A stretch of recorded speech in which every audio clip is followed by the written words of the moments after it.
When I was writing Potter and when I finished Potter, I refused to say never again. I consistently said Harry's story is finished, and I was half right, because then we did Cursed Child. Although that's not really Harry's story, we do see Harry later in life. But in the back of my mind, it was this backstory that I always thought, you never know. I knew that Warner Brothers had bought the rights to Fantastic Beasts, so it was Beast that was in the back of my mind for 10 years. Maybe that will be the place I go.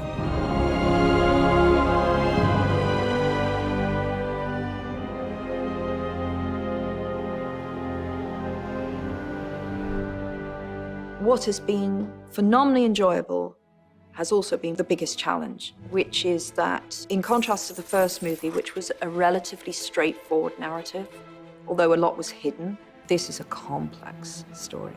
So that was simultaneously very challenging to write and enormously satisfying to write. It was finding the structure to make sense of all these different strands so that people understood when we hit our climactic scene what was at stake and why characters were reacting as they were reacting to Grindelwald. She's always pushing herself. She's always pushing the medium. She's not always bound by the traditional rules that screenwriters follow. It's a totally different form to novel writing. However, there's such magic in the collaborative process. I find that very satisfying. You're completely on your own with a novel. So the process will work as follows. She'll produce a draft of the script and she'll send it to me and to our producers, and we'll all sit down and we'll deconstruct what's there. And there's always this extraordinary range of ideas beating away in there. Someone's coming along and kicking the tires all the time in a way that doesn't happen with novel writing until you've pretty much finished, and then your editor comes in and does a bit of tire kicking. And I would say there have been times when that has been absolutely essential. They've said, well, how about this? And I thought, no, that's not going to work. And then you go away and think, oh yeah, actually that does work brilliantly. Why didn't I think about that in the first place? And then there are other times where that gives me an idea for something that I think would be better, or I think I would have more fun doing. So we work a lot like that.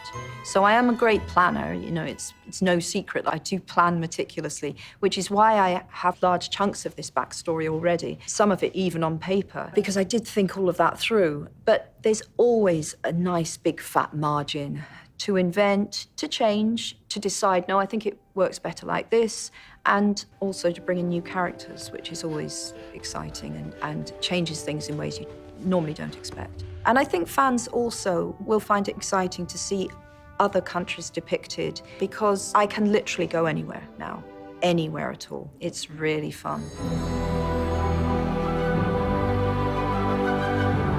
It's fun in all kinds of ways to move beyond Hogwarts. I mean, I love Hogwarts. Hogwarts is a place that you can set stories almost forever because you've constantly got new characters moving in and out. But it's also very exciting to be dealing with witches and wizards as adults. It's interesting to look at how wizards live their lives in secrecy once they've left school, where everything is actually very easy. So you pay lip service to the fact that there is a statute of secrecy, but they're all at school able to blow things up and light things on fire with impunity, pretty much, because they're at school. What happens once you leave there? How does that really impact your life, that you've got an ability that you must hide all the time? At the same time, though, I'm telling a discrete story within the Fantastic Beasts franchise that is only hinted at in the Potter books, and that is the rise of Grindelwald, who was a wizard who really profoundly threatened the security of the wizarding and the larger world, and his antagonist, Dumbledore, who of course is a key character in the Potter books.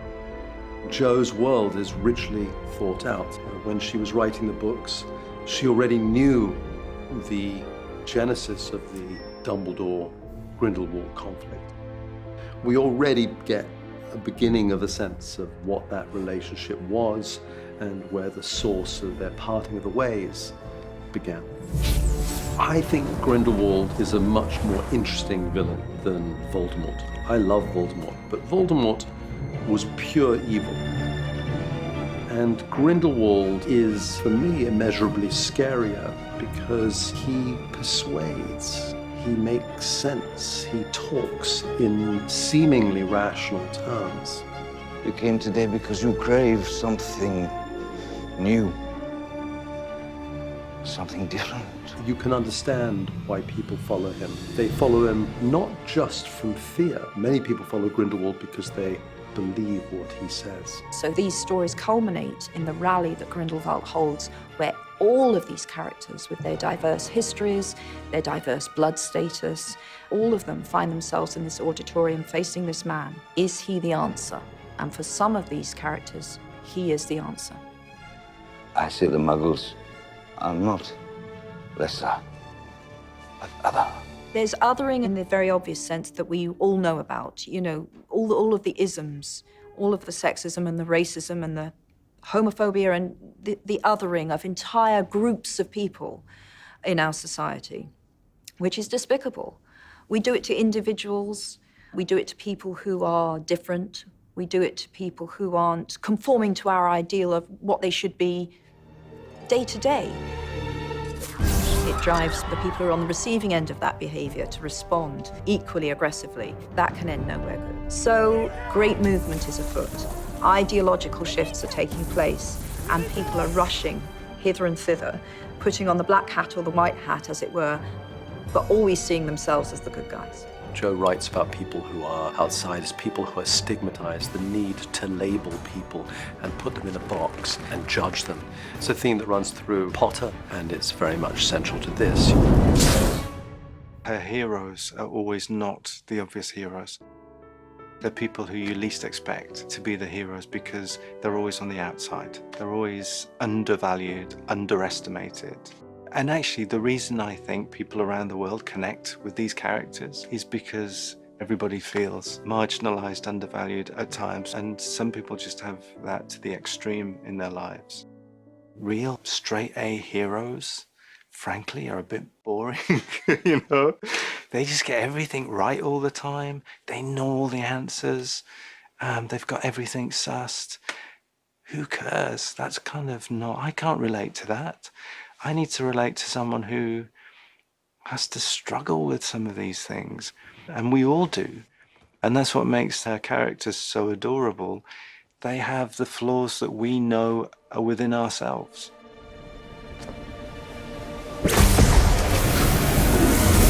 Everyone wants to just hear, well, there are good guys and baddies, and it's about wanting to fight the baddies. Well, the trouble is that the people you call baddies think they're doing exactly the same thing. It is much more nuanced than that.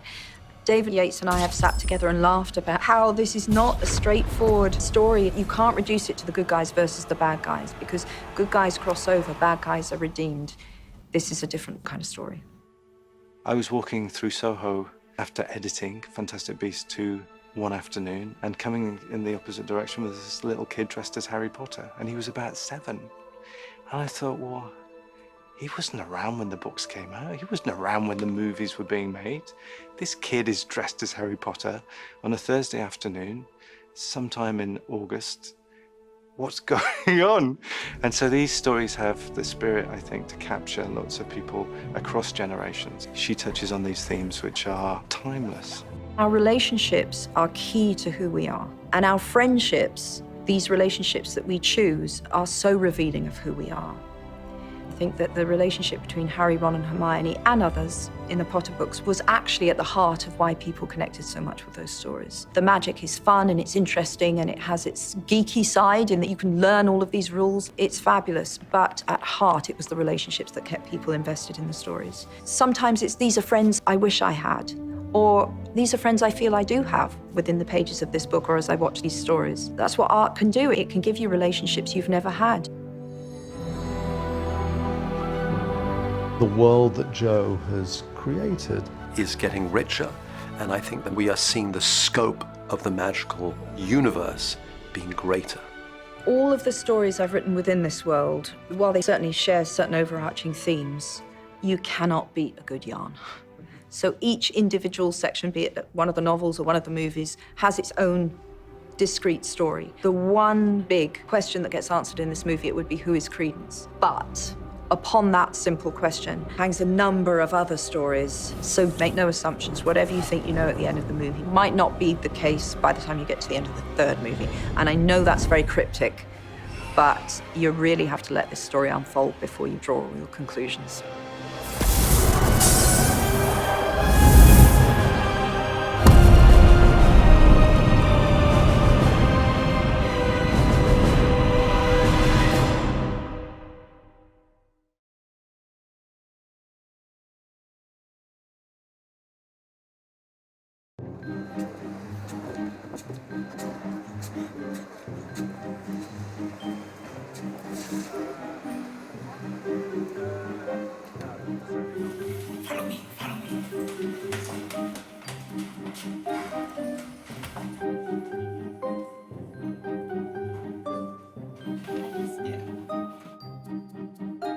guys, how's it going? Hey, Ezra.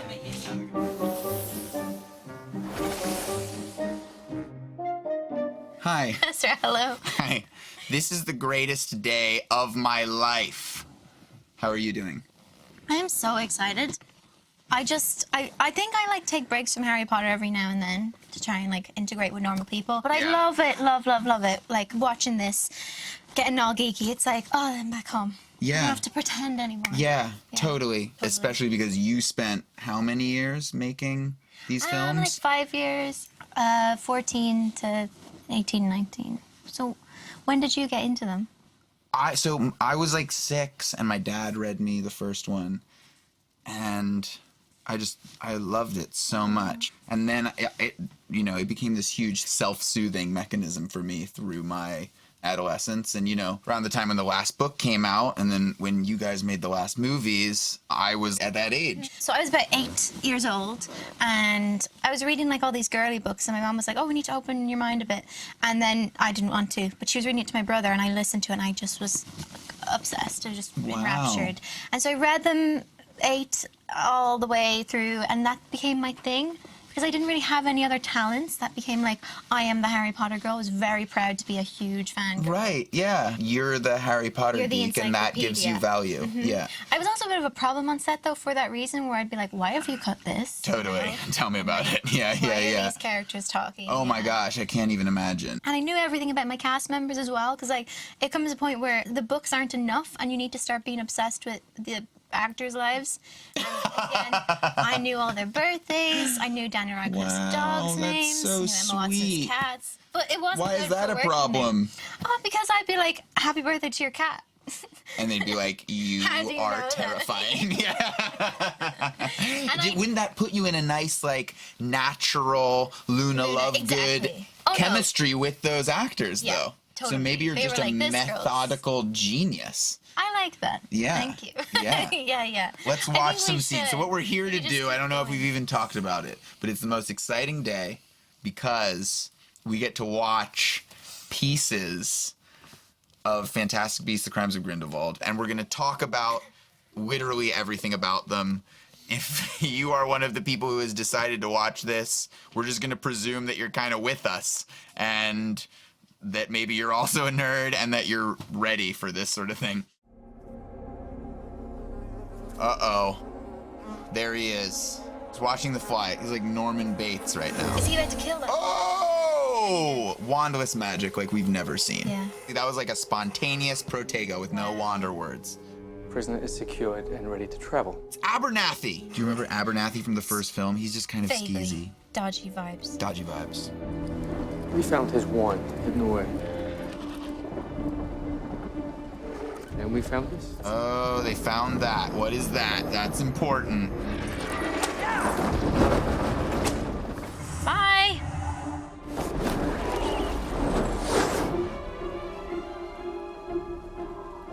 Oh, it's the Elder Wand. Oh, so that's where a careful fan will get it. Abernathy. Yeah, a careful fan will. We'll be like, why does he have an Elder Wand?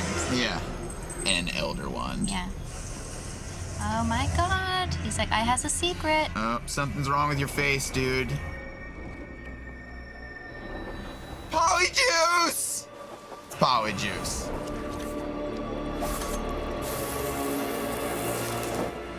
Wow. What's he just done? Incredible magic.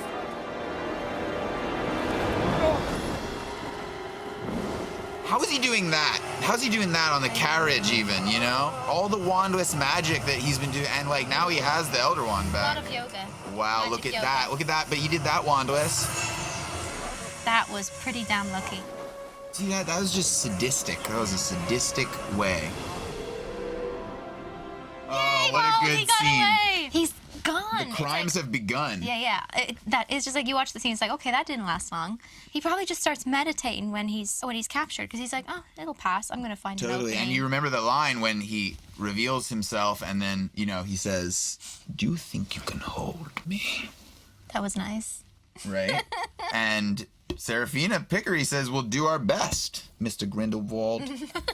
I think the whole thing with Grindelwald, too, is that he is a brilliant manipulator. Oh my god, yeah. You know? Which we see later on. Which is interesting in the context of who his best bud was. You know? Because they're both manipulators, right? They're both users. Dumbledore. Totally. You know? For the good. But whose line is that? What did we just end up saying? For the greater good. Oh, that's from his house. Yeah, Nurmgard, that's Grindelwald's hidey hole. And he had a prison that then they Yes. put him in That's right. forever. Yes. We knew that he was the darkest wizard before Voldemort. Right. And we knew that in 1945, Dumbledore defeated him. It's in, It was on a chocolate frog card. That's where we first learned about it.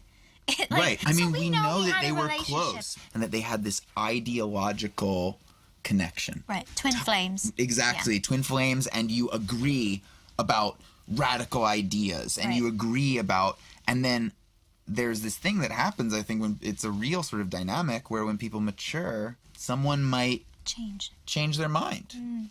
Dumbledore looks in the mirror of Erised and sees Grindelwald.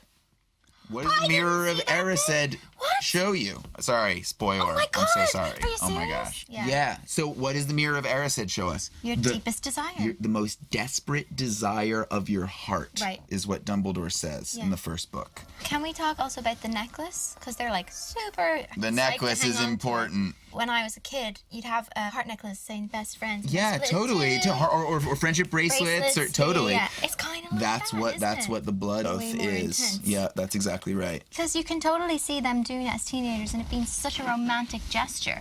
Totally. And they Totally. and at that point, I share your heart. Like, it's so real. Why would I ever do anything to you? Yeah. Well, that's what I was wondering. I was like, you gotta be careful when you make Grindelwald one of those. manipulate him into that? Because knowing Maybe. he's one of the most powerful, the most powerful wizard of all time. Totally. And it's like, oh, if I can just check him off my list as not having to fight, that would be pretty convenient. Yeah. Let's watch the next scene.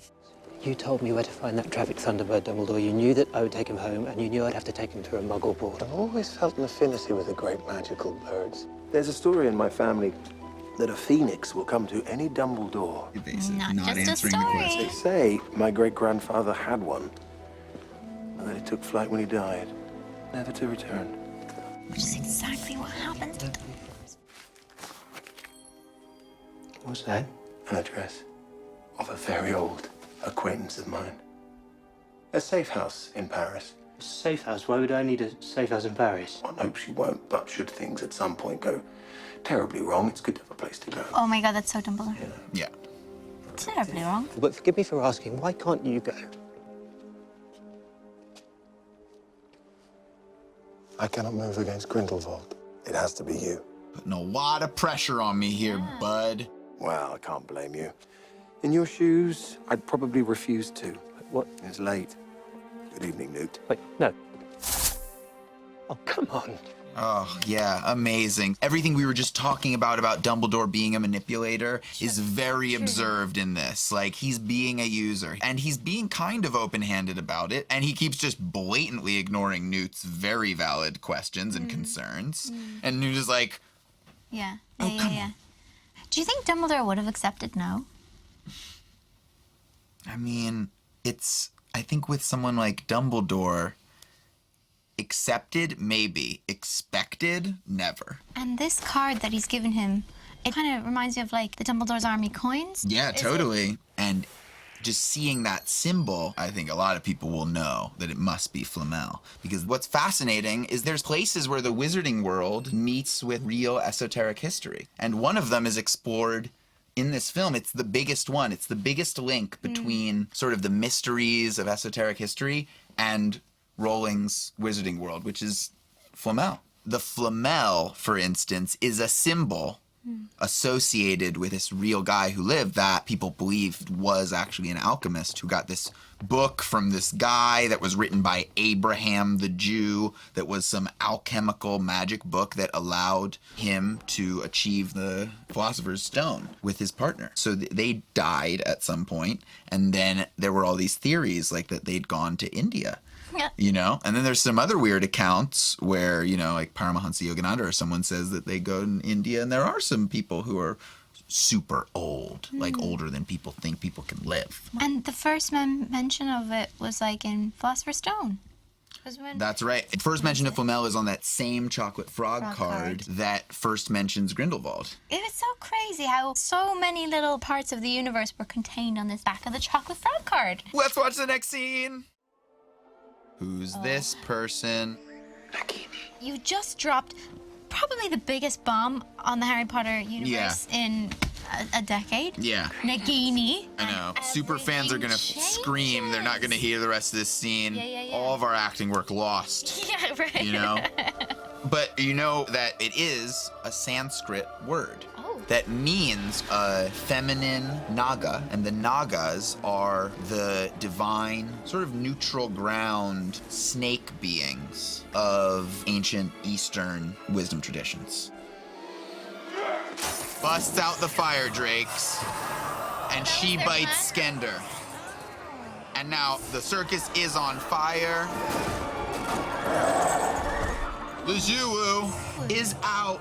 Wait, so what can you tell me that you know about those creatures? So a lot of them actually are real. Again, now we're trying to look at the Potterverse and the world that we live in just colliding, because, you know, a lot of these are mythological creatures from different traditions. So the Zuu is from the Chinese tradition, and the Kappa and the Oni are both real mythical creatures from the Japanese tradition. And so it all blurs into this beautiful world of understanding that what we might think is unreal might be realer than we think.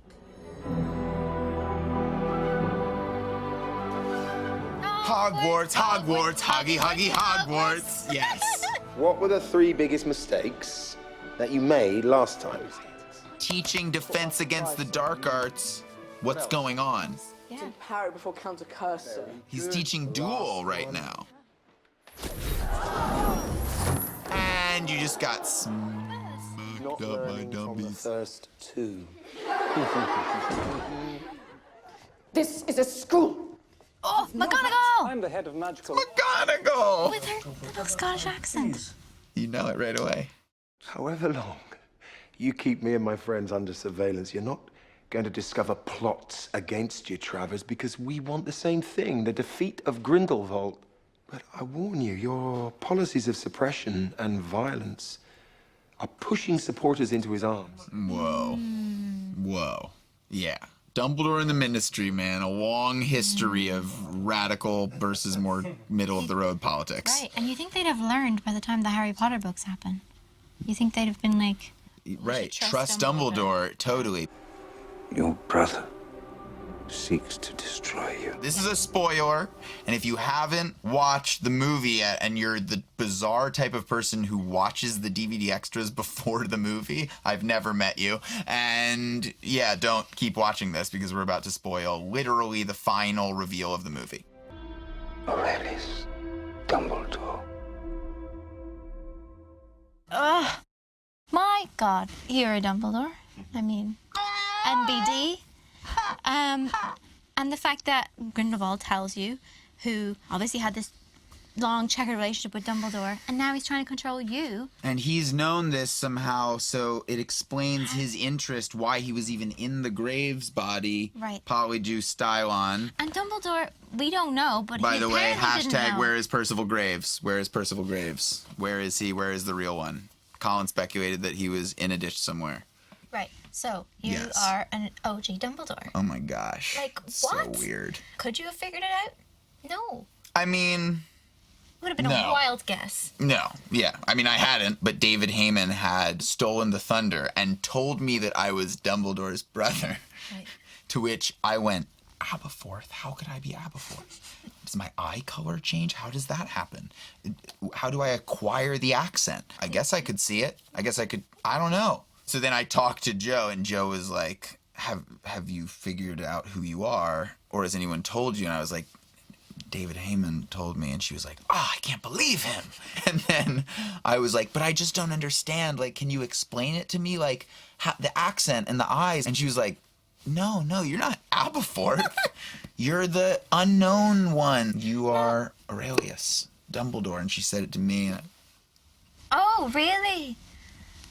So, a lot of fans, and we've discussed this, we think it's true, believe that Ariana Dumbledore, Dumbledore's younger sister was an obscurus. Right. Or like had, what do you say, had an obscurus, was an obscurus? Was an obscurial. Was an obscurial. Yeah. Because we know from the books that she was killed in a fight. Who killed her? Grindelwald? So this is page 459 of this edition, this sort of edition of the Deathly Hallows. I knew my brother Potter. He learned secrecy at our mother's knee. Secrets and lies. That's how we grew up. And Albus, he was a natural. The old man's eyes traveled to the painting of the girl over the mantelpiece. It was, now Harry looked around properly, the only picture in the room. There was no photograph of Albus Dumbledore, nor of anyone else. Mr. Dumbledore, said Hermione rather timidly. Is that your sister, Ariana? Yes, said Aberforth tersely. I'm skipping a little because it's not Ariana related. When my sister was 6 years old, she was attacked, set upon by 3 Muggle boys. They'd seen her doing magic, spying through the back garden hedge. She was a kid. She couldn't control it. No witch or wizard can at that age. What they saw scared them, I expect. They forced their way through the hedge, and when she couldn't show them the trick, they got a bit carried away trying to stop the little freak doing it. Aberforth stood up, tall as Albus, and suddenly terrible in his anger and the intensity of his pain. It destroyed her, what they did. She was never right again. She wouldn't use magic, but she couldn't get rid of it. It turned inward and drove her mad. It exploded out of her when she couldn't control it, and at times she was strange and dangerous, but mostly she was sweet and scared and harmless. Do you want to skip ahead to... And my father went after the bastards that did it and attacked them, and they locked him up in Azkaban for it. He never said why he'd done it, because if the Ministry had known what Ariana had become, she'd have been locked up in St. Mungo's for good. They'd have seen her as a serious threat to the International Statute of Secrecy. This is what we're dealing with Credence. Like, the Ministry of Magic and Makusa is trying to kill the Obscurial because you can't have an Obscurial going around because it's just killing no mages, muggles, you know? We had to keep her safe and quiet. We moved house, put it about she was ill, and my mother looked after her and tried to keep her calm and happy. I was her favorite, he said. And as he said it, a grubby schoolboy seemed to look out through Aberforth's wrinkles and tangled beard. So the fan theory is that she was an Obscurial. An Obscurial. But it has not been confirmed. Has not been confirmed. Do you think Dumbledore knows about you? So, this is stuff we can't talk about. Oh my God. Oh! I mean, we can talk about it later. We just can't talk about it now.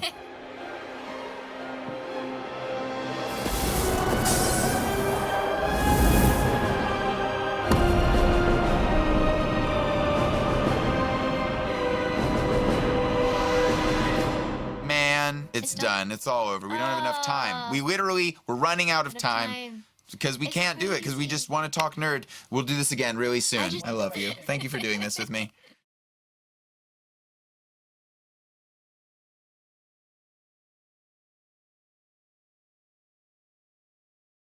Who represents the greatest threat to our cause?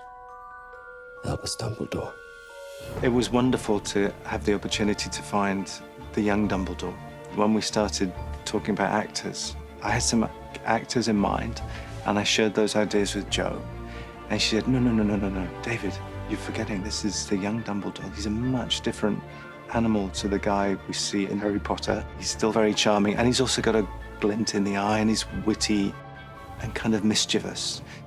The Dumbledore we meet here is gifted, but he is troubled. So we're not looking for the grandee who sweeps into the room. Someone who has a maturity, who can stand face to face with Johnny Depp and with Eddie Redmayne and not be, acted off the screen.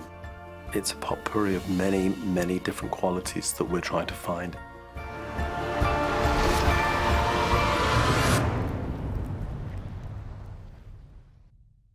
I saw the first Fantastic Beasts, and I think I made an inquiry after seeing it quite quickly, thinking, where else is this going to go, and what are the other characters?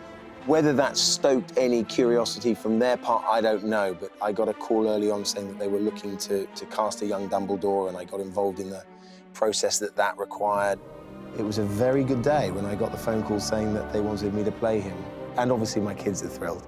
Jude has many qualities that are very Dumbledore-ish. First of all, he's quite utterly charming.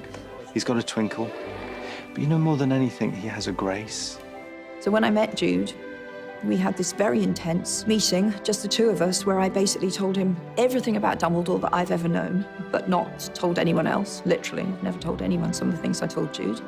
I really thought it was important that from the moment we see him on screen, he knows the burden that that character is carrying. Because without that knowledge, Jude is playing someone who appears to be playing games with people's lives, and that's not who Dumbledore is. He doesn't want to hurt or damage anyone. She gave me hours of her time and filled me in on where she saw him sitting in this universe. And for an actor preparing, that was an incredible opportunity, because he's not just a wonderfully iconic character, but he's also, just from a purely acting perspective, he's a really rich, complicated, multi-layered, multifaceted character.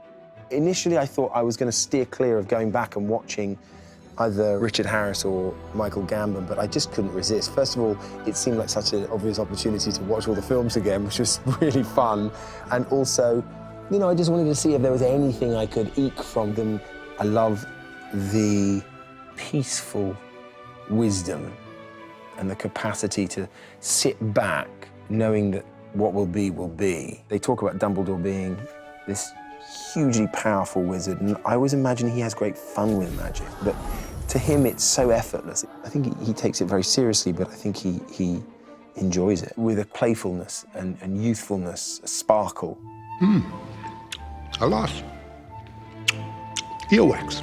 Even though, as I said, it was very important to all of us that we weren't creating that Dumbledore, we were creating a man who was going to become that Dumbledore.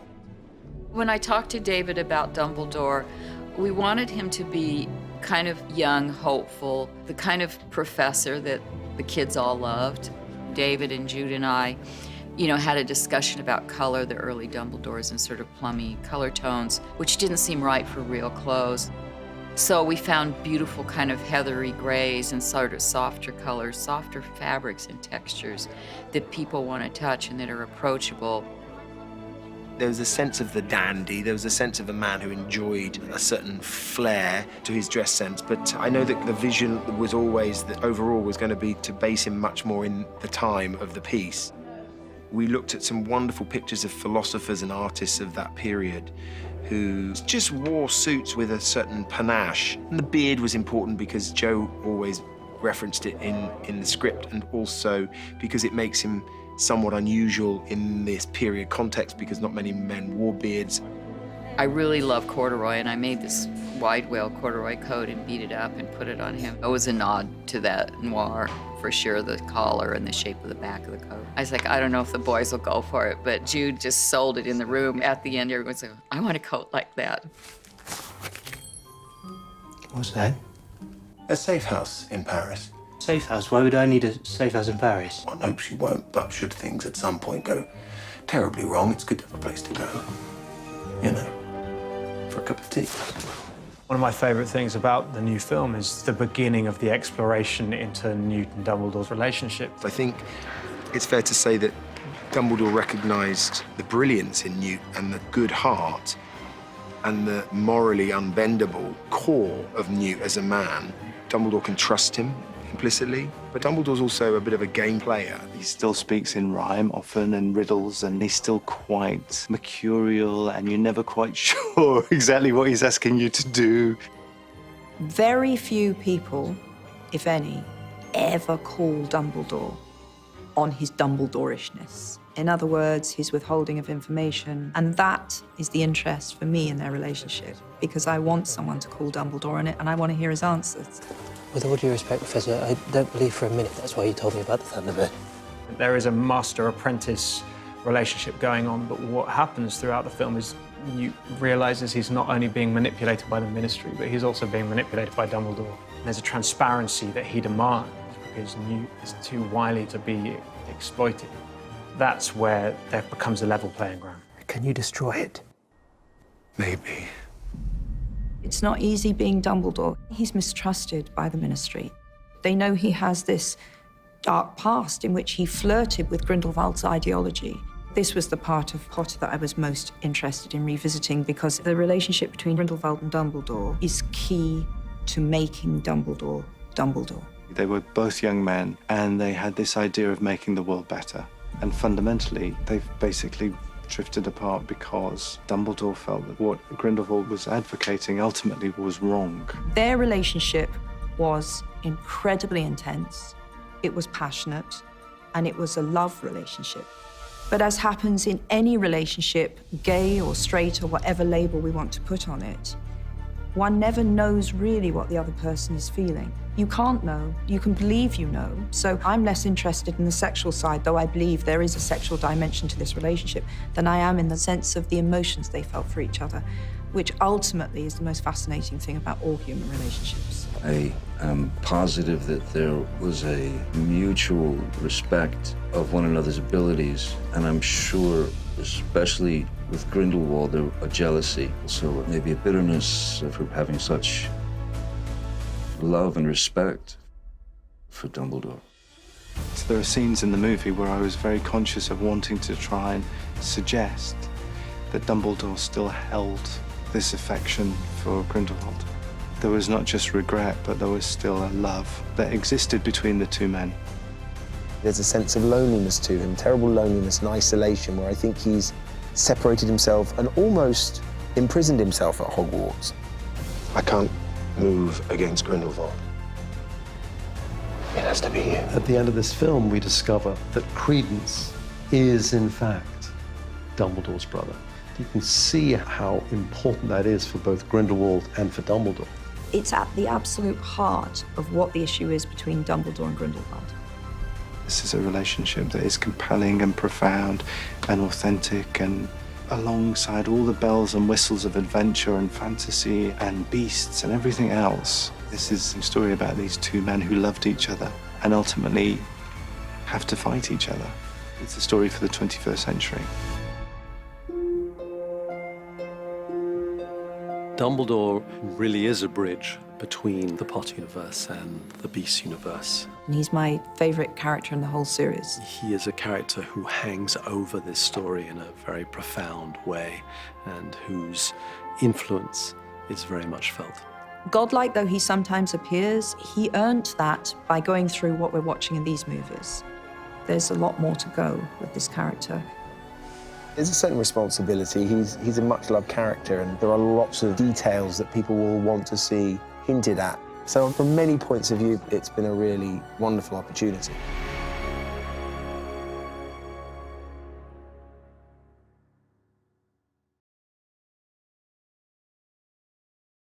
A most unusual one. What Mr. Scamander fears more than anything else in the world is having to work in an office, sir. Go ahead, Newt. Ridiculous. I loved going back to Hogwarts, of course I did.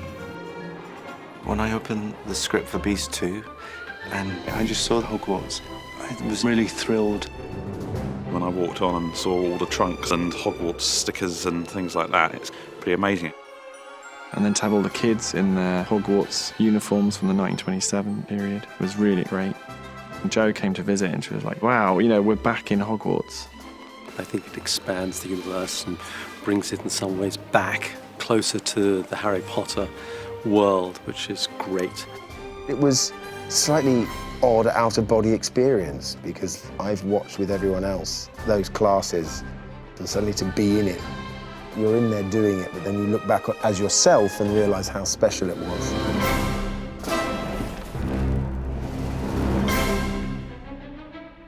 Hogwarts doesn't need to change a lot. That's the thing about magic. You don't need the latest wand. Their tools have remained the same for hundreds of years. So Hogwarts looks very familiar to anyone who saw the Potter movies, but obviously the teaching staff look different. Professor McGonagall, the stranger done it again!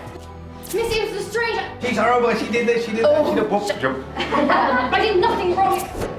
Those names, the stories, the histories that sit in the back of our mind from the Potter series begin to weave their way into Beasts. Coming back was an interesting one. Never thought we'd be using Hogwarts again when we finished on Deathly Hallows Parts 2. And of course, Deathly Hallows Parts 2, we completely trashed the school. With Hogwarts, they built the whole castle digitally for the last film. It had been a model for the previous 7, but for the last film, because there was so much destruction, it was a digital build. So Tim went to dig it out of the archive. Everything had to be upgraded. Everything had to be brought up to a higher resolution throughout Potter to hold up in this sort of new super resolution that we're all working in these days. You want to keep the connection with what people know and love.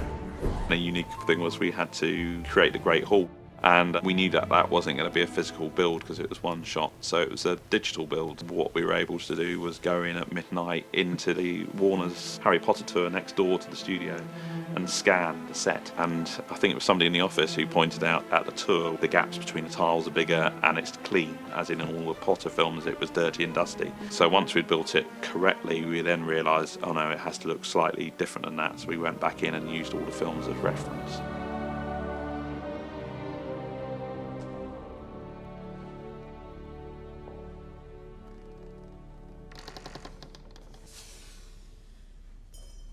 You do get into one little nook of Hogwarts that you never saw before. The stage direction, you describe it as a cupboard. Well, it's quite a generous cupboard, and it's where Newt begins to be interested in and collecting creatures. Compared with his later adventures, they're quite modest creatures, but it's a little secret place where he does exactly that. What I love about Newt is he's true to himself. He is so full-hearted and passionate and brilliant, but it doesn't make him easy. Do we know where we are? Do we know what classroom we're in? Do we recognise it? Yeah? Okay. We're reconstructing the dark arts classroom. On the last one, when we put all the set pieces away, unfortunately, we didn't have enough storage area, and the classroom, unfortunately, fell apart. It was the one set I couldn't save. The rest we saved, but that was a real pleasure to rebuild that, actually. We had the original drawings, we worked to the original spec, so we copied the original classroom. And I'm up there, and then I go bonk like that, and that'll be it. To actually be there with a young Dumbledore, I mean, because all the people who occupied that room throughout the Harry Potter films had their own impact. The set decorator Stephanie McMillan and Stuart would give them their own elements. So Mad-Eye Moody had all these kind of lenses and eyeballs that could look, and you know, he was really kind of like paranoid, if you like. So whoever had it had their own influence. To the back, Neville. Everyone form a line. So we had to do a new version for young Dumbledore. So he's into his astronomy. So Pierre built this amazing telescope, this huge telescope, 15 foot high. So it's kind of a nod to, you know, where he's going. There's a telescope in his office. And also retrieved some original pieces that were used in his office to populate his classroom. So this is just a couple of samples of some elements on his desk. When you're in a classroom with the detail and the props, and even when you look out of a window, the backdrop, you know, the painted backdrop of what's to be seen through a window is there. It makes that little leap of the imagination for an actor very easy. The children in that scene were so thrilled to be there, and David constructed that scene. He gives the actors so much time to discover what they need to discover to make a scene their own and to feel natural and real. So it really felt like a class. Oh, that's good, that's good. So we really need to sort of vocalise it a little bit. I want it to be as real as possible for me as it is for them. So it's always encouraging actors to be in the moment. And there's a lot of laughter and playfulness in each scene. There they were, wide-eyed, thrilled to be, you know, in this familiar surrounding, the Defence Against the Dark Arts classroom. It's another chapter. There are wonderful little seeds planted of threads and characters that appeared in the Potter films. It really hints at more to come.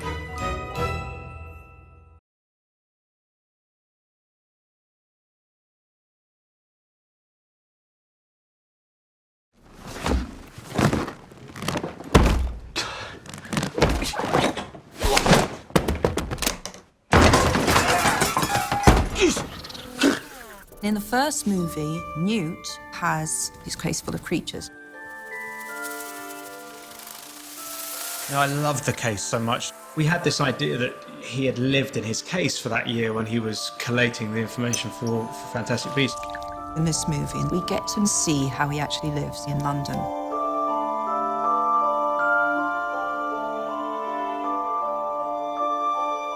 Newt's home life is, to me, so endearing. I love Newt's house.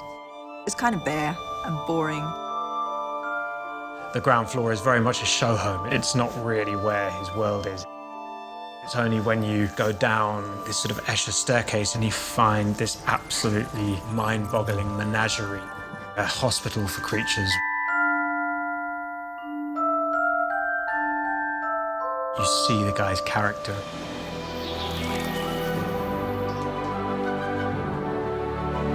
Bunty, the little ones are loose again. Newt is keeping, highly illegally, a whole array of magical creatures safe in his enchanted basement. One of the things that David and Joe and Stuart and I discussed was, does Newt sleep in his apartment? And that didn't make sense to me. He's a man that's much more at home, travelling through the jungle or out in the field. Newt's the maverick. He goes out and deals with beasts and protects beasts. And I felt now that he would still go and live down in his hammock down in the basement. It's such a great metaphor for Newt. On the surface, so unassuming, and deep down, so fascinating and strange and deep. Why do strange creatures love you so much? Well, there are no strange creatures, only blinkered people. Bunty!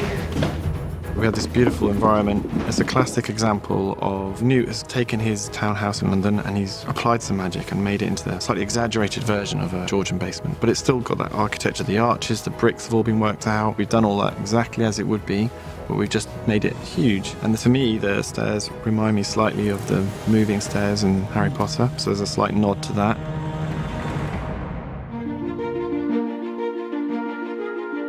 Really an animal hospital, but a remarkable animal hospital, because as he did in his case, he recreates the habitats for each of the creatures to make sure they're at home. With the help of visual effects in places, it's kind of infinite. There are landscapes and habitats in there for the creatures that just go on and on. We did do some proper research for that set. We went to London Zoo and looked around their veterinary department. And so a lot of that is transposing those very ordinary modern ideas. We did make a lot of his equipment in there. A lot of it was very much as they would do in the zoo today, you know, bits of string and pipe and cardboard, things they do to improvise medical equipment for animals.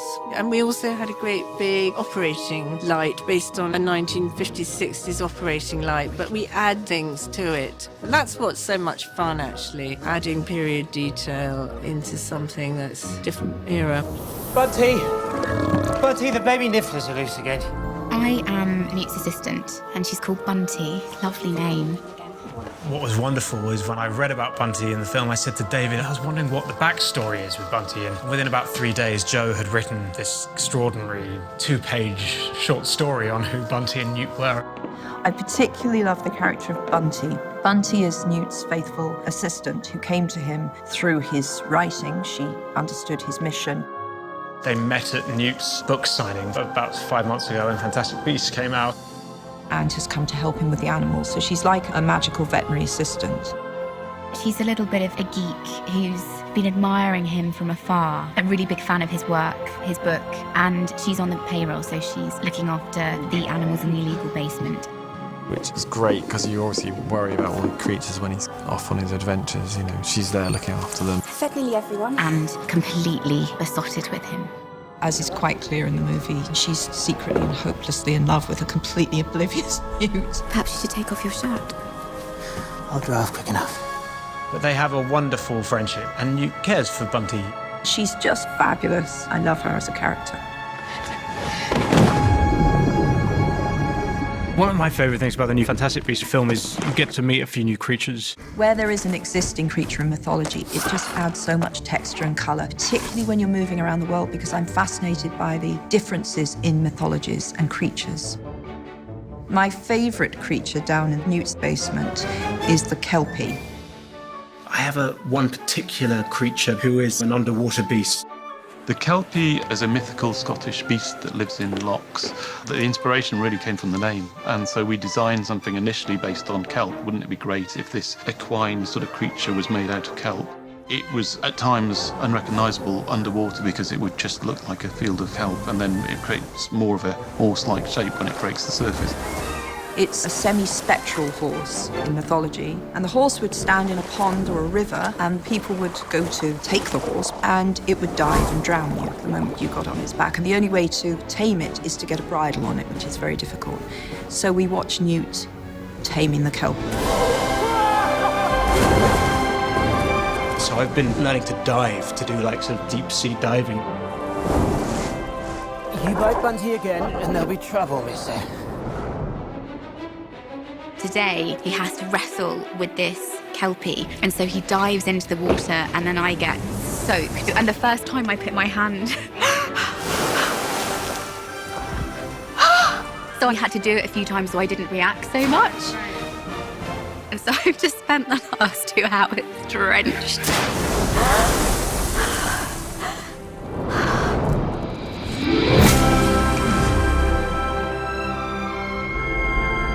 The Niffler's back, Ticket's back. It's been brilliant to be part of creating those originally, and now we get to do them again and trying to do everything better, obviously. You see a couple of the old favourites from his case. Okay, the Niffler. Get looking. Oi, get looking. So there's not only one scene stealer. There's now an entire family of scene stealers. The Niffler was far away everyone's favourite creature in the first movie. And everyone kept saying to me afterwards, I want a Niffler, I wish I had a Niffler. And think this through. You don't want a Niffler, but, you know, they saw only the cuteness and maybe didn't appreciate the full destructiveness of this creature. I think one of my most enjoyable scenes has been trying to wrangle a fleet of little babies. The actors are very involved in what we're doing. They're watching previews as we're developing it, and they're giving us their character beats, and they're giving us ideas for what creatures would do. Eddie's so familiar with his Nifflers. Coming in, see Niffler, grab that goes there, capture that into pocket. He's saying, yeah, but I think I would do this with a Niffler, and the Niffler would behave like this. So it's great. It's a real collaboration. Thoughts? He doesn't hold back. If he's going to touch the head of a creature, if he's going to stroke it or interact with it, you need to be ready to take his full weight. Working with CGI beasts is hilarious. It's totally bizarre. It's as weird and odd as you would imagine it to be. Sometimes you're working with actually nothing. So if you'll pick it, for example, you just imagine him there. And then sometimes you have these amazing puppeteers doing extraordinary things. Sometimes you have men in full-body green suits looking ridiculous, and you're trying to pretend that they are some wondrous, fantastical creature. And sometimes you're looking at a cross on a stick. And what it does is it makes you get home every night feeling really tired because your imagination has been squished from every side. But I love it. Oh, I'm going to my coat.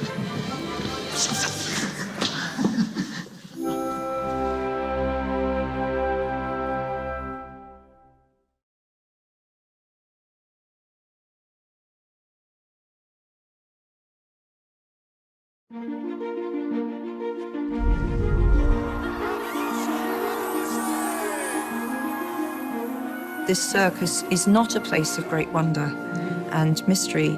It's a combination of freak show and monsters. It's a brutal place.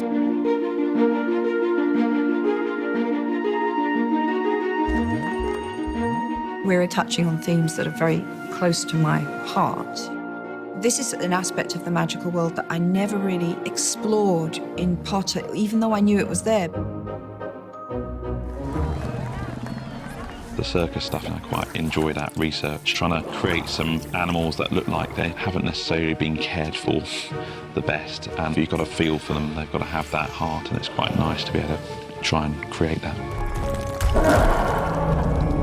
Well, that'll be the zoo. There's a Chinese bestiary that is utterly fascinating. The Zuwu is described in Chinese mythology as a gigantic elephant-sized cat, 5-coloured, and the Zuwu is very fond of Newt, but to anyone else, absolutely horrific. And the zoo has had a lot of iterations. It's really developed. It's been one of those creatures who's taken a while to get right, for everyone to be happy. And that's where everyone has David Heyman, David Yates, Joe, everyone that comes in has an opinion because they're such important creatures and, making it Chinese, making it cat-like. But if you read the descriptions in Fantastic Beasts, the actual book, you'd be plonking bits of animals together and that's okay, but, you kind of want to give it its own heritage, if you like, its own being. So you've got to look elsewhere as well. And it's tough. It's really tough because the natural world is so amazing. It's hard to come up with original, new, fully functioning, believable creatures. It was insane for the circus to think that they could exhibit a zoo without trouble, but they are a little arrogant. And what happens is predictably awful. You don't want something like that loose on the streets. Even in the first movie, you haven't unleashed anything quite that terrifying anywhere. It really does take a Newt Scamander to contain and look after that beast.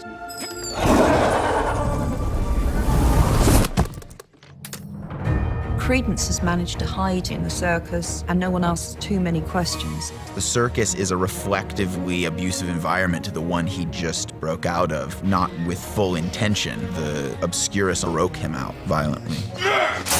Credence, who has truly had nothing to live for except to know who he is, also realizes he had, at least almost, something to live for in his companion.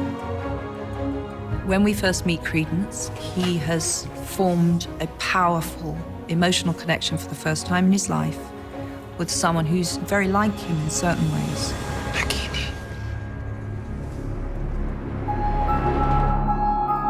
Nagini is a prisoner in this place, and there's another layer to it because she's bound to become a prisoner in her own body.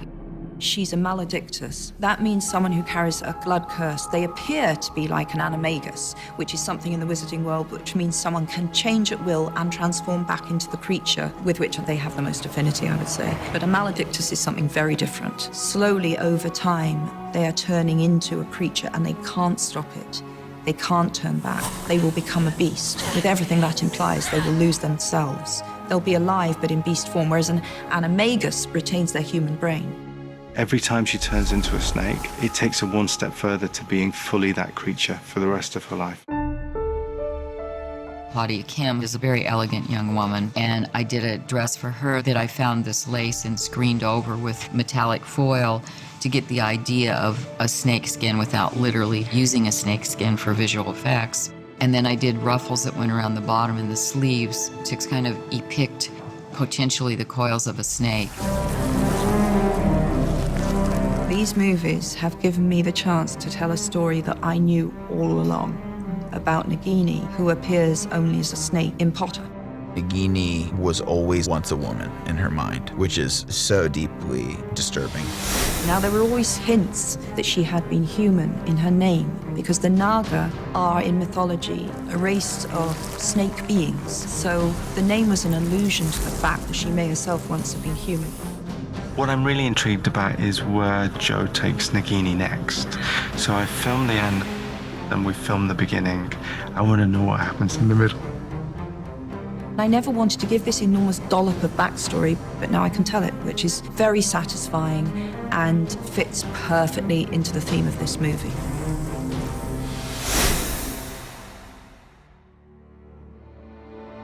For Credence, his big question is, who am I? We know he's very, very powerful to have survived this condition so long. He's now setting out on a journey of self-discovery to understand his own point of origin, and this is the transformation. I want to know who I am. Grindelwald holds the knowledge. This is where you will find proof of your true identity. This person is a victim to violence and ultimately being so easily manipulated. That's the tragedy.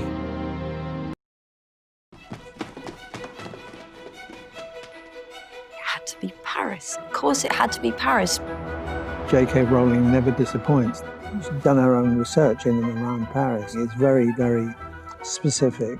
It's a great pleasure to work with her because she's incredibly collaborative. She sort of really appreciates that together, I and this wonderful group of people ultimately are bringing her work to the screen.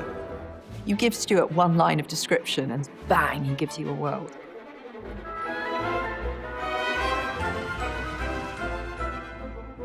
For a designer, of course, that's the best bit of receiving the script, worrying yourself to death initially, and then working out how you're going to do it and slowly putting it together with the help of research and some very skilled artists.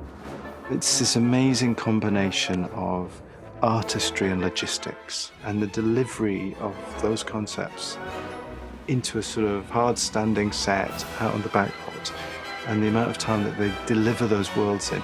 They built the world for me, all in a car park in Watford.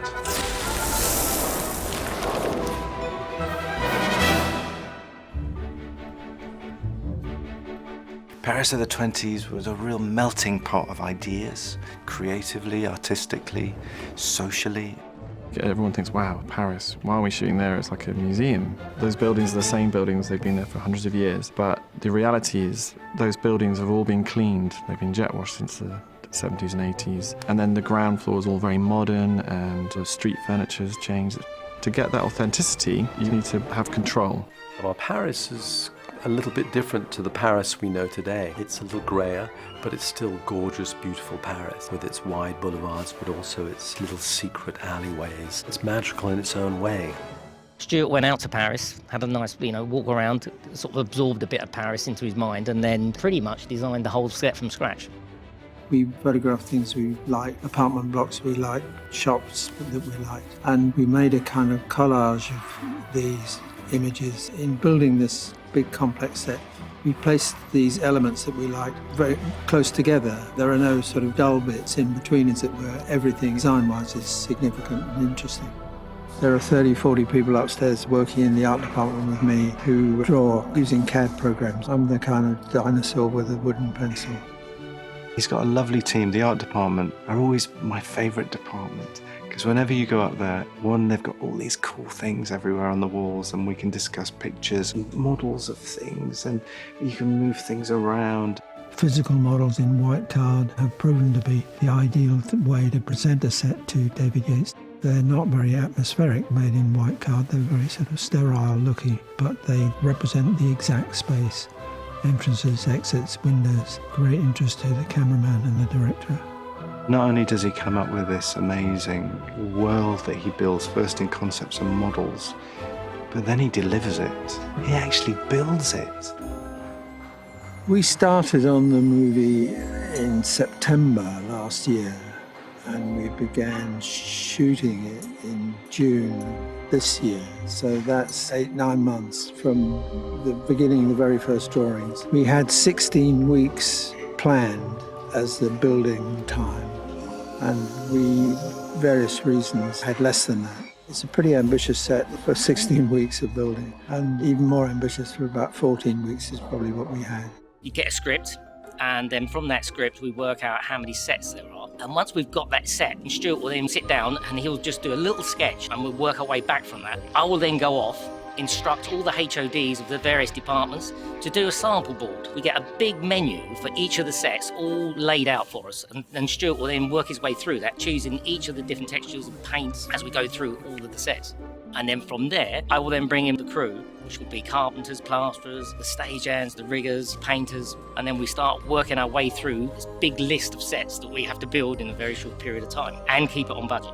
Time is the biggest enemy, and our weather as well. Even in the summer, we can't guarantee having a sunny day. Some people would say that I tend to build big. It is true, but traditionally, sets on studio backlots are compressed. Backlot isn't that big, the budget isn't that big. We've been at pains here on this movie not to do that, for the streets to be real width, sidewalks, the real width. And I think it's a huge part of the credibility of this place. The Art Nouveau period obviously was really particularly strong in Paris and France in the 20s, so we were able to kind of harness that in a lot of the designs that we did for the film, from posters to street signage and props. The interesting thing about working to a period is there's almost a set of stylistic rules, a set of rules about how things were manufactured in the time period. It's almost liberating. It gives you a little set of rules for the prop makers to really work with and interpret and riff off, really. Obviously on a film like The Potters or Fantastic Beasts, there's an element that you can't find, that you can't hire, that you can't buy, that has to be made. And that's really where we come in. We contribute to the making of the world in that way. We did shop in lots of French markets. We went to an amazing number of trade markets in the Paris area. We went to Le Mans, to Chartres, Chateau, all these big fairs, and we just bought. And we had to think, oh, I could use that, and I could paint that, or maybe that could work. And we've used everything. It's been incredible. The films are becoming bigger and bigger, so... So where you've got a shop, it will be full of product, which has to have labels and price tags and branding and point of sale and advertisements on the side of buildings, so it snowballs. We try and immerse ourselves a little bit in the details that no one else is particularly interested in. It's kind of our little indulgence, if you like. So that's anything from typography, advertising, illustrations, printing techniques, and how things would have been actually manufactured. Yeah. And all those things all go into the palette of how we would then work. For example, a lot of our typography is actually scanned typefaces from the period, so they really are anchored in that time. But of course, that period was just absolutely florid with illustration.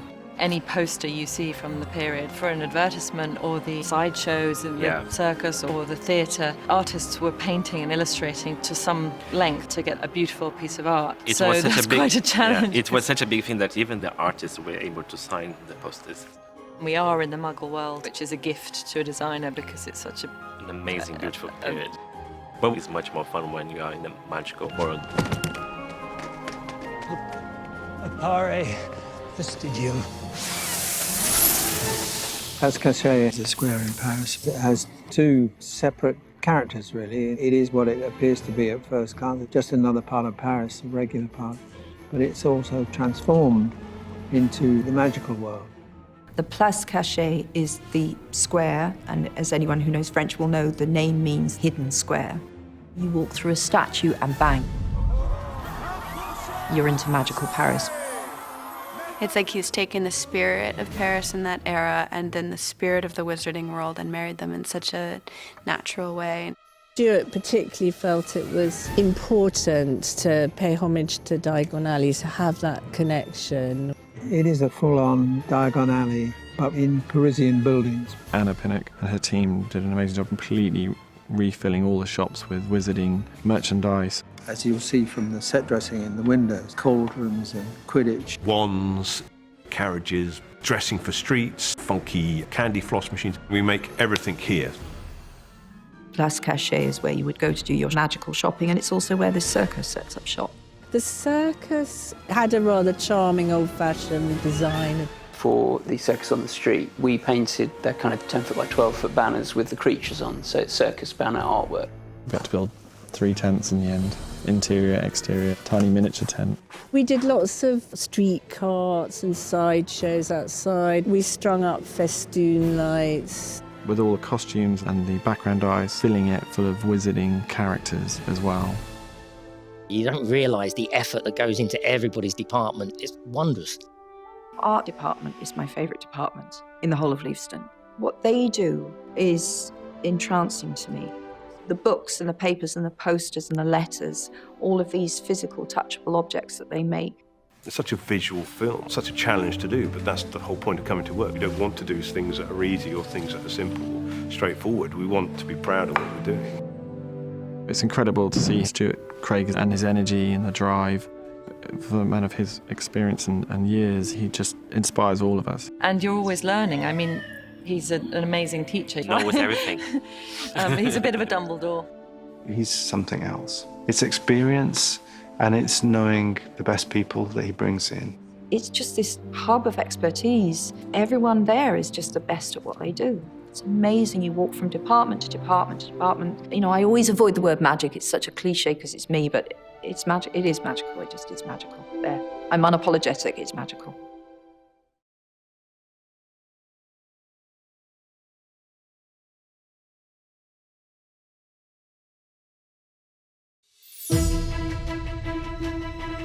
It's always inspiring to see what Stuart Craig has come up with. When I went into the French Ministry of Magic, I said, I think this is my favourite thing you've ever built.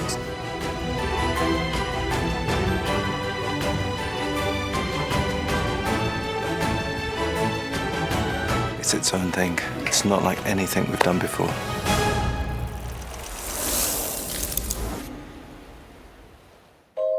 J.K. Rowling is very precise in the stage direction. In this movie, she has specified certain places. The entrance, for example, to the French ministry is a square in Paris. It's an enjoyable part of the job, really, taking her script and following in her footsteps.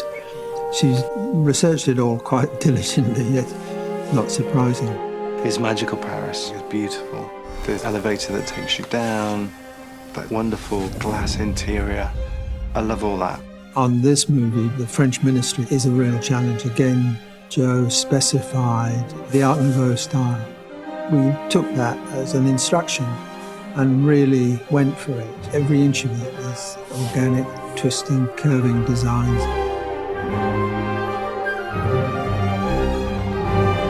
This is my developed idea up to this final drawing, an Art Nouveau door. We're walking into the records room, which is the tree-like sculptural bookcases inside. The records room with those amazing shelves. It's very organic in its form. All of the balustrade is almost as if it's a grown, twisted vine working its way round the opening atrium. The main structure itself is very strong, but the actual delicacy is in the fine ceramics of the offices. I think you can tell when you watch the movies, we really build this stuff. The world building is always great fun, and it's kind of a given that you're going into this extraordinary universe. When we finished it, you stood back and looked at it. It's one of those sets that's so iconic. Bienvenue au ministère des Affaires magiques. Beautiful design. Even the floor, it was a conical floor. There was about £100,000 worth of steel in that floor. The amount of detail, it helps so much to feel like I'm in this space and in the world. The sets are magnificent. The Lestrange is emblematic in these movies of pure-blood aristocracy. And so when Lita went to school, a lot of the other kids turned on her a little bit. So she was a real outsider. Her journey brings her to the French ministry. Lita Lestrange, who's from the manor born like a beautiful aristocrat, played by Zoe Kravitz, who's fantastic to dress. I was excited about setting the story in Paris because it's a beautiful city. It's known for its elegance and style. It's a little bit ahead of the fashion curve. It's got a little bit of an edge to it.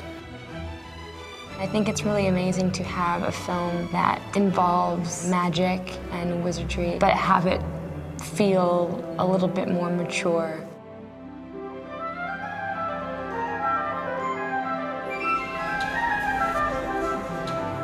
Each figure is about 4 weeks' work.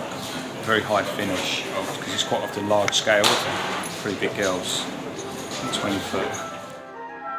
If it's a one-off and it's a special piece, then I'd like to sculpt it from start to finish full size. Quite often we're sculpting in clay, going with the nail brushes and the finer tools to pull out the detail and pull out all the finer points of the sculpture.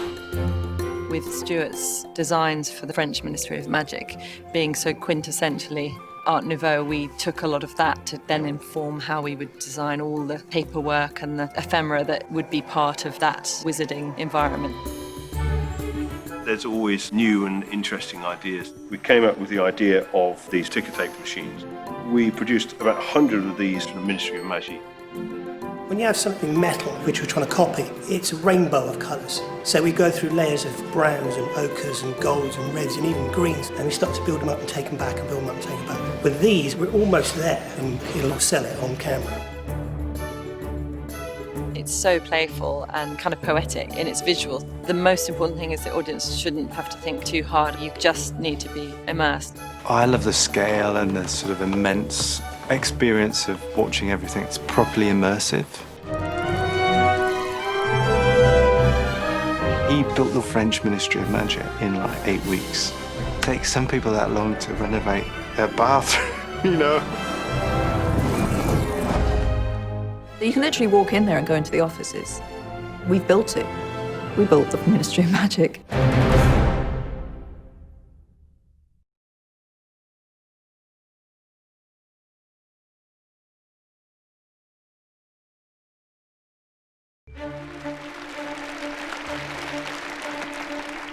Magic blooms only in rare souls.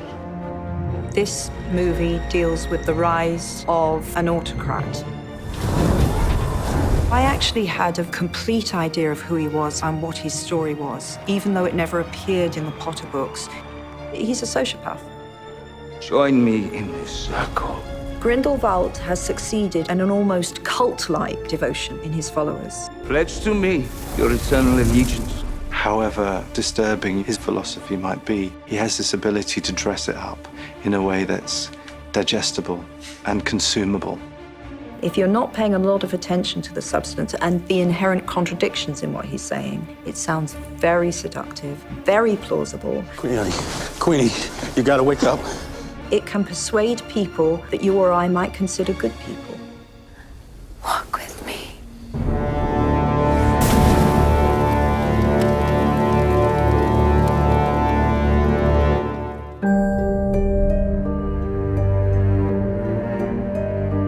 Grindelwald is mentioned for the very first time in Harry Potter and the Philosopher's Stone, so he was a character who was there from the beginning. He's this mysterious background character. The crimes of Grindelwald have historically been crimes of violence and terror. However, as we meet him in this movie, we also see what a genius he is at manipulation. There's real darkness to him, and yet he's soft-spoken about it. There's a real kind of reserve. It's quite scary. It would be very easy to just go in and play a guy just play him evil. But one of the things that Joe and David and I talked about was no one, no matter who they are, or how horrible they are, how evil they are, they don't wake up in the morning and look in the mirror and say, I'm gonna go out and do really bad things today. No, he's doing what he believes is right at whatever cost. Obviously, the guiding principle was where Joe started, which was he's a bit of a rock star, i.e. he's charismatic, he's beguiling, he's troubled, he's a sociopath. And so I wanted to see how witty he could be, how dangerous he could be, and how compelling and convincing he could be. And so we tried a lot of different ways of doing certain scenes. And Johnny loved all that. He loved trying things. We try one with the sort of maybe slightly menacing tone. Despised entirely amongst wizards, unloved, mistreated, yet brave. So very brave. And then we try one so flat that it's disturbing. Brave. So very brave. Try one that's a little more manipulative. So very brave. Try one that's maybe even kind of kind. Unloved, mistreated, yet brave. So very brave. We tried every which way but loose to see where he should be and land, because we were sort of figuring him out really as we went, as you do. So we would experiment even with a single line. I don't like the idea of every take being the same. You should always change it up and take some risks. Even if they don't work, it's still important to take the risks, because it might. So there are probably 3 or 4 different versions of Grindelwald in the hours of rushes that we have to the one that we ended up with. I suppose ultimately, I thought that Grindelwald would be an exercise in stillness. I mean, the lines are important, but what's more important with Grindelwald is what's underneath the lines. It's the subtext of the lines. It's the dialogue that comes from his eyes. I have this one white eye. There's almost like a split, like a twin. And this is not anything that J.K. had written. It was just a choice that I'd made to be able to spin on a dime from the calm to the explosive, from the gentle to the brutal in a nanosecond. So needy. And so the look of Grindelwald became super important for finding the character. Putting those clothes on, you begin to stand a different way. You begin to move a different way. You reach for things in a different way. It's your suit of armor. The Grindelwald name begged for a bit of an alpine twist. I've always loved Bavarian clothing and the punched leather and the detail embroidery, and I've always thought lederhosen was incredibly sexy. Johnny and I talked about it, and I said, I just have this idea I want to run by you, and he went for it. I think I've worked with Colleen Atwood more than any other human being in cinema. We've ended up doing, I don't know how many films together. It seems like it's like about 18 films or something. We're super close. We made the lederhosen a little bit longer. We coupled it with a tall boot. We had a couple Marilyn Manson conversations. You know, we went around the world. We went to a lot of places, as you do with somebody like Johnny.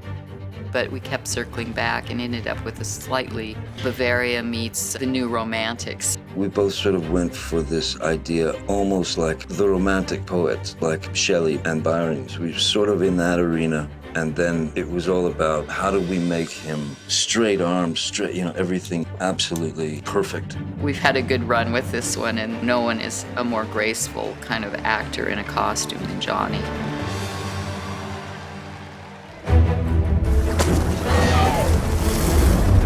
The biggest challenging sequence in this film was the Grindelwald escape at night with rain and lightning and with Johnny Depp atop a carriage. That really was a sequence that had the most development through the whole prep, shoot and post period. Speaking to David Yates at the beginning of the journey of designing the sequence was to try and make it feel real, like we'd really photographed it, really got up there in the clouds. We knew that we'd have to pelt everybody with water and a lot of wind, but then every take Johnny stood there and was hosed down and was happy to sit there and did everything fantastic.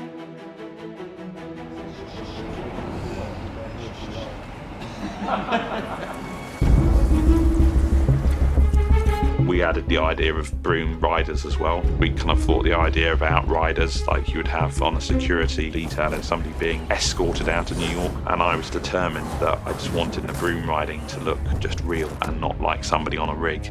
And then Eunice came up with a great design for the stunt rig based upon what's called a tuning fork, a balancing rig. So we put a broom on it, and it meant that somebody could sit on it, and wherever they put their weight, it moved. So it just felt a bit more real. So it wasn't somebody moving them, it was them moving the rig. We took a whole new avenue on all the broom riders, less mechanical, a lot more free. Like sort of kick on, like just do a gesture in your shoulders as if you're ready to go. We've advanced it now, and now we've got, well, basically they are riding brooms, it's great.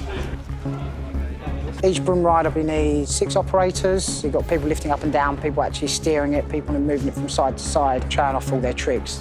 3, 2, 1, down! Whoever's going to be riding it is going to get that real sensation of actually moving from side to side. That'll come across because you're not trying to pretend, you are actually getting to fly on a broomstick. We had a part of the sequence that we designed where Grindelwald fills the carriage with water. So we came up with a dry for wet solution in our scanning rigs. When we photograph everybody, we do a thing what's called cross-polarizing all of our lights and all of the lenses on the cameras, which means it loses all of the reflections and any bright spots off of your face. It makes you look exactly like you do when you're underwater. And we had shot it all slow-mo, blew lots of wind at everybody, and got them to act. And there was one time when I was shooting on another unit and I walked in and Kevin Guthrie, who's Abernathy, was there in the middle of a take. And I was like, my God, he's holding his breath for a long time. And I was like, oh no, wait a minute, he's not underwater.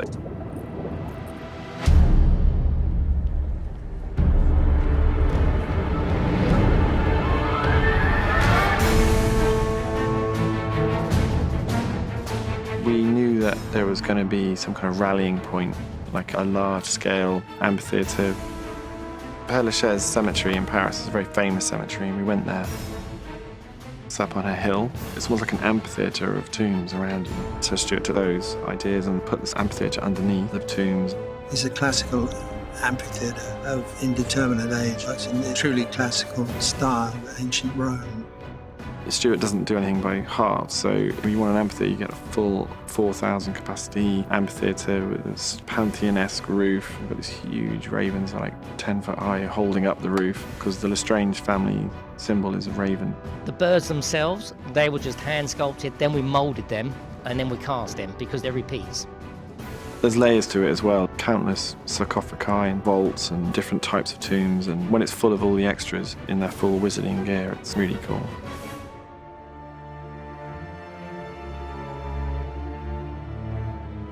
As a face came in, I would see something in the face that I felt could become either a businessman that's gone astray, a disheartened worker. And in the ladies, there were the groupies. At one point, David said, think of it as a rock concert. And then there were people I dressed as auras, which I had the French auras and the British auras there. So it's a really interesting combination. Grindelwald is much smarter than Voldemort. If you disagree with Voldemort, he just kills you. It's simple as that. There's not really a discussion. With Grindelwald, if you stand up and you object to what he's saying, he'll have you on side in about 10 minutes. Oh, and what a world we would make for all of humanity. We who live for freedom, for truth, and for love. That's what's really terrifying about Grindelwald. And he's smart enough to understand and appreciate that you have to win hearts and minds. It's very clear what he's talking about. However, in his delivery, he never makes himself overtly horrid. Why were we given this strange gift? Why us? Why not them? Because they're scum!